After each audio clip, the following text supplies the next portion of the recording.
1, 2, 3, 4.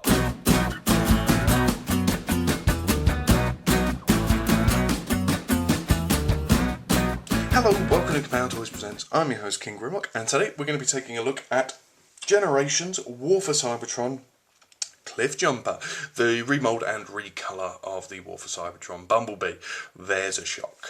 And what we get first off is the exceptionally tidy alt mode, the exceptionally difficult to get into alt mode. This guy's packaged in his robot form. I must have spent about half an hour trying to get all the panels to click in, and as you can see around the front, I still haven't quite got it right. It's an utter nightmare.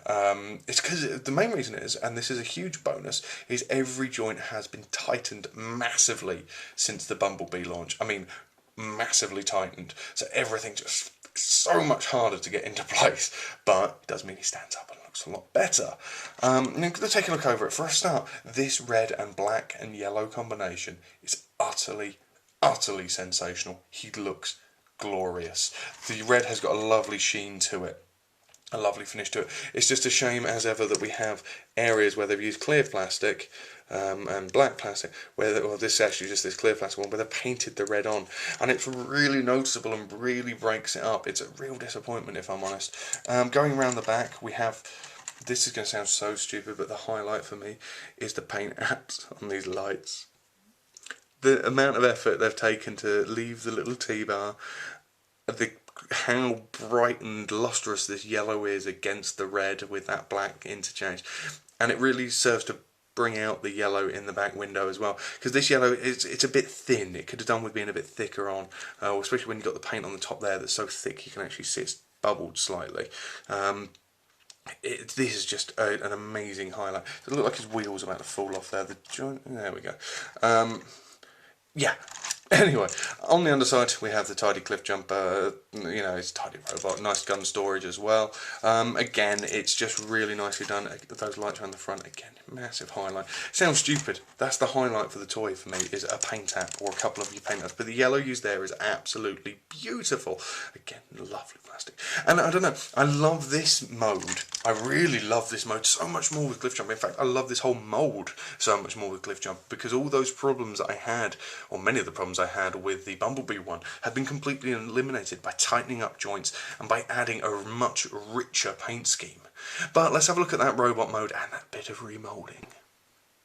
And Cliffjumper retains that quite sensational leg transformation and the slightly annoying backpack assemblage, but overall this mode is again a shining example of how well a repaint can be done. The red and yellow, black, sort of blacky grey, just feel so right together. There is just something about the entire design that pops with these colour schemes. The orange and orange lamp here just really blend together well against the red. The blades stand out more because of it. I love this, the colours, matching colour scheme, and the whole area seems to blend in more. These panels don't seem to clip in as well as they did on the Bumblebee, but for some reason the whole thing still creates a more cohesive look.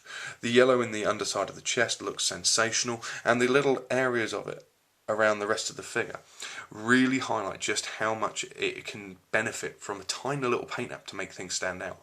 And also in this mode we get these little areas of silver as well to tie in with Cliff's face on the arm and on the knee, and again they just serve to break up the red and to tie in nicely with the black grey colour. Yes, you know what?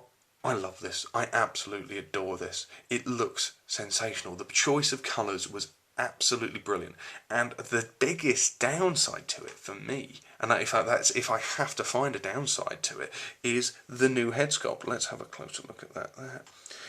Again, it's slightly too small maybe for the figure, but it's just not mean enough to be Cliffjumper. He looks a bit too pleasant. He looks, I mean, it looks good. I mean, the helmet looks great, but the actual face just looks a little bit too pleasant. It's a minor nitpicky thing. And it's something, you know, it gives you an idea of how much I enjoy this and how much I love the look of this figure by the fact that the only thing I can actually give a bit of abuse to is the fact that the head looks a bit too happy.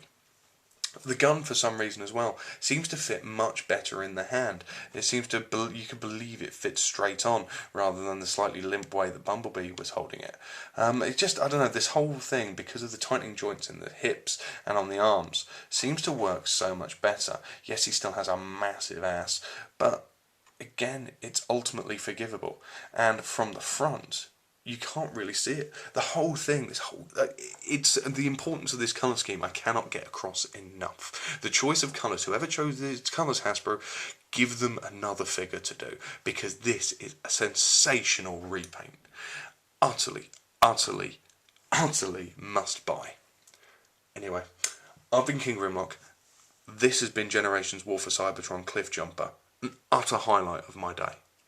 And we will see you next time. Whatever it is, I can't shake it. I can't shake it.